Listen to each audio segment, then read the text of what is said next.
जी students, next है question number 4। अच्छा, 3 में क्यों नहीं करवा रहा कि 4 जो है वो 3 के मुकाबले में काफ़ी मतलब कॉम्प्लिकेटेड और मुश्किल क्वेश्चन कहा जा सकता है एज़ कम्पेयर टू 3।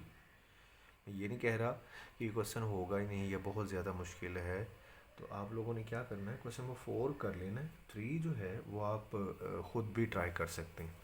उसमें मैं मज़ीद आपको गाइड कर देता हूँ। 3 में इस वजह से भी नहीं करवा रहा कि ये जो एक्सरसाइज से पहले बिल्कुल ऊपर एक एग्जांपल देखिए, X cube minus Y cube, ये सॉल्व की हुई है।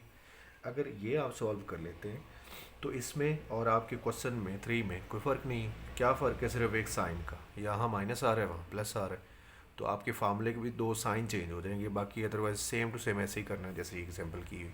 इसलिए मैं क्वेश्चन नंबर 3 स्किप कर रहा हूँ क्योंकि वो same as question number example number 2 जो है आपके पेज नंबर 25 पे की उसके जैसा करना है। क्वेश्चन नंबर 4 जो है वो थोड़ा टेक्निकल और मुश्किल है, मैं वो करवा देता हूँ आपको। जी, क्वेश्चन नंबर 4 यहाँ पे देखिए आप कि क्या करना है आप लोगों ने। ये चीज़ प्रूव करनी है आपने, this expression equal to this.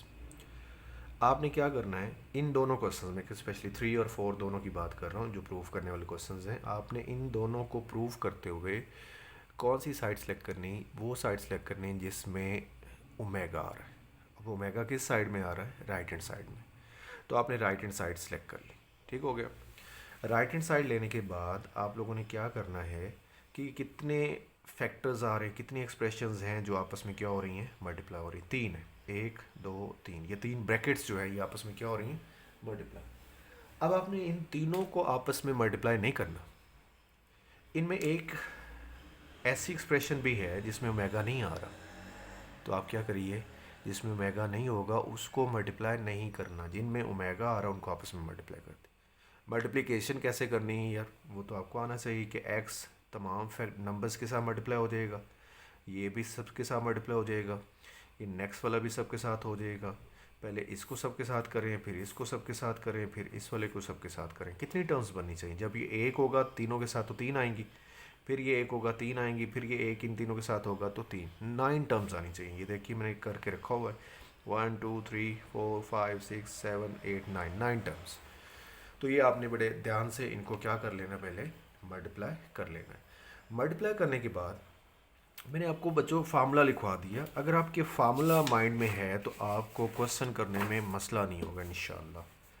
ये देखिए, ये फार्मूला है, X plus Y plus Z into X square plus Y square plus Z square minus X Y minus Y Z minus Z X. अच्छा, जी एक्स या x जी एक ही बात होती बच्चे परेशान हो जाते कि वाई जी वाई, सर ये तो डिफरेंट है, इस तरह नहीं होता वाई जी आ जाए या जी वाई आ जाए एक ही बात है। अगर ये दोनों एक्सप्रेशंस आपस में मल्टीप्लाई हो रही हो तो ये किसके इक्वल होती है, इसके इक्वल।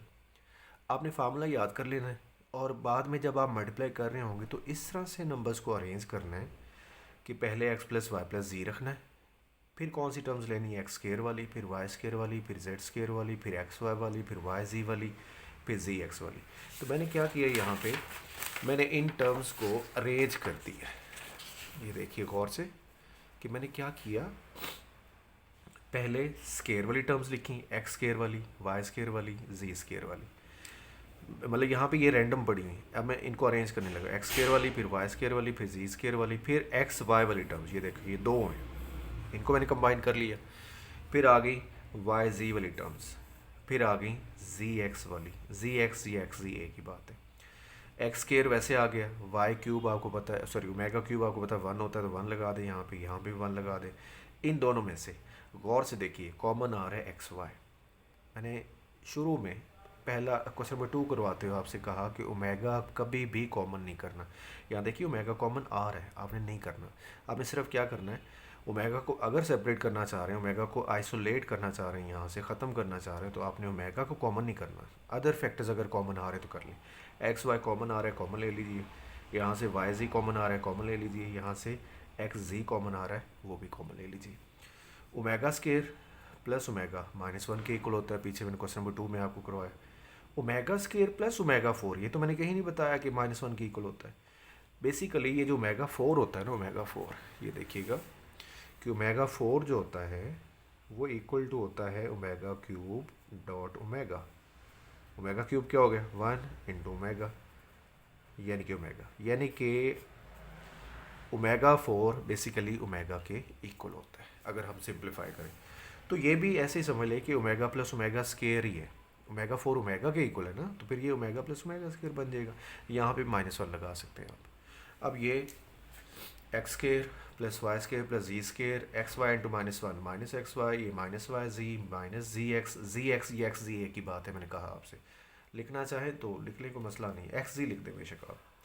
अब ये तीनों को, ये जो दोनों एक्सप्रेशंस हैं जो मल्टीप्लाई हो रही हैं, बच्चे यहाँ से एक काम करते हैं कि वो फर्दर ना इन दोनों को आपस में मल्टीप्लाई करने बैठ जाते हैं।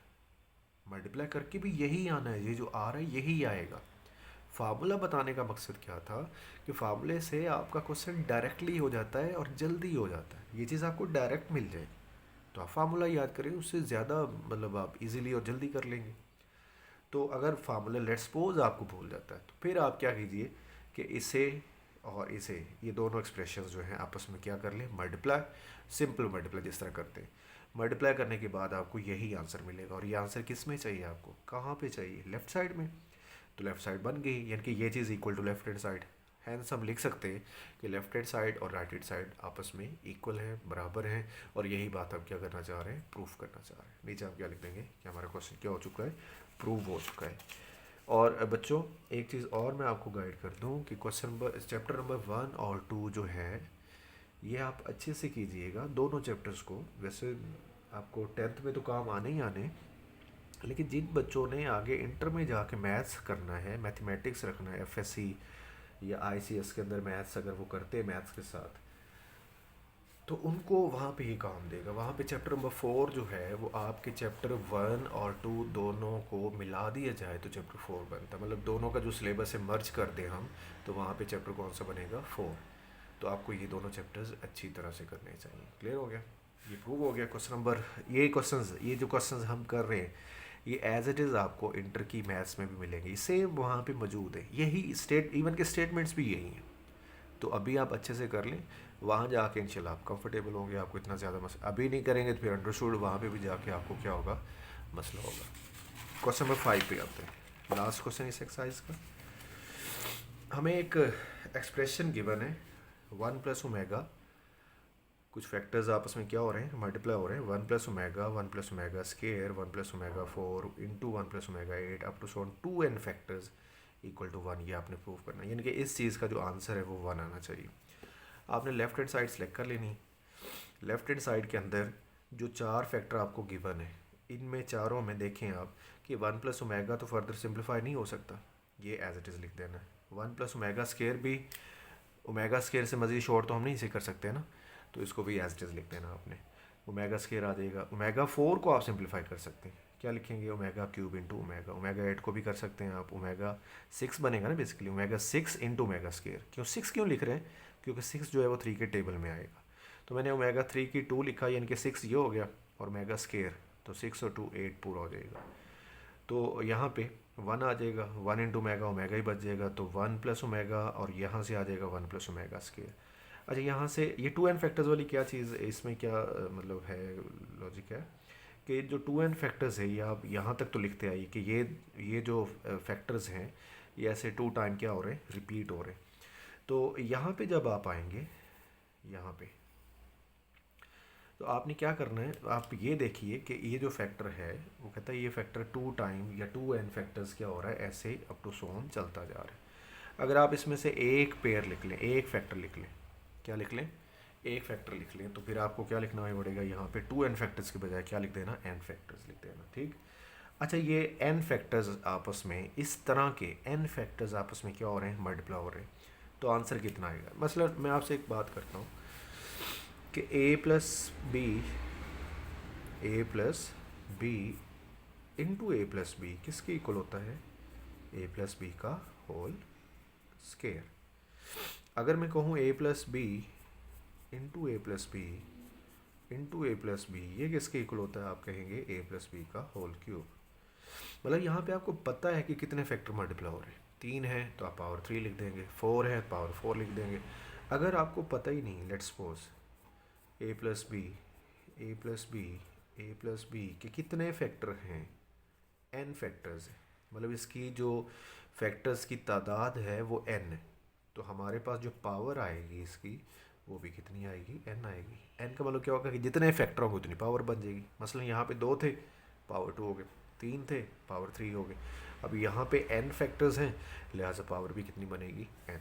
तो यहाँ पे भी आपने यही काम करना है बच्चों कि आपने इस वाले फैक्टर को, n फैक्टर्स ये क्या हो रहे हैं आपस में मल्टीप्लाई हो रहे हैं, ऐसे होते जा रहे हैं मल्टीप्लाई, तो आपने इनको पावर की फॉर्म में लिखते हुए होल पावर क्या लिख लेनी, n। अब अंदर जो 2 फैक्टर ये आपस में सिंप्लीफाई अगर अगर करना चाहें हम इनको, तो 2 तरीके हैं। या तो इनको मल्टीप्लाई कर दें तो भी सॉल्व हो जाएगा ये, अदरवाइज़ आप क्या करें, 1 + ओमेगा की वैल्यू होती है आपको पता है -ओमेगा², और 1 + ओमेगा² की वैल्यू भी होती है -ओमेगा, वो पुट कर दें। उसके बाद क्या करेंगे आप कि इन्हें मल्टीप्लाई करें तो ओमेगा³ बन जाएगा, ओमेगा³ 1 के इक्वल होता है, 1 की जितनी मर्जी पावर ले लें वो 1 के इक्वल ही आएगा। और 1 अगर आंसर आ गया तो यही हमारी राइट साइड थी, यही हमें प्रूव करना था। सो हम लिख देंगे कि इक्वल टू ये 1 इक्वल टू क्या है, राइट हैंड साइड, और प्रूव हो जाएगा कि लेफ्ट हैंड साइड और राइट हैंड साइड क्या है, इक्वल। और हम क्या लिख देंगे कि हमारा क्वेश्चन क्या हो गया है, प्रूव हो गया। ठीक, कल इंशाल्लाह हम जो नेक्स्ट एक्सरसाइज है, एक्सरसाइज नंबर 2.3 वो स्टार्ट करेंगे। उससे पहले आप अच्छी तरह से इसको प्रैक्टिस कर लीजिए, जो आपके इश्यूज़ हों वो कल तक देख लीजिए। अगर डिस्कस करने वाले हों तो आप अपने कंसर्निंग जो हेड्स हैं उनको फॉरवर्ड करें, वो हमें फॉरवर्ड कर देंगे, इंशाल्लाह उसका सोल्यूशन आपको मिल जाएगी। ठीक है बच्चों, थैंक यू, अल्लाह हाफिज़।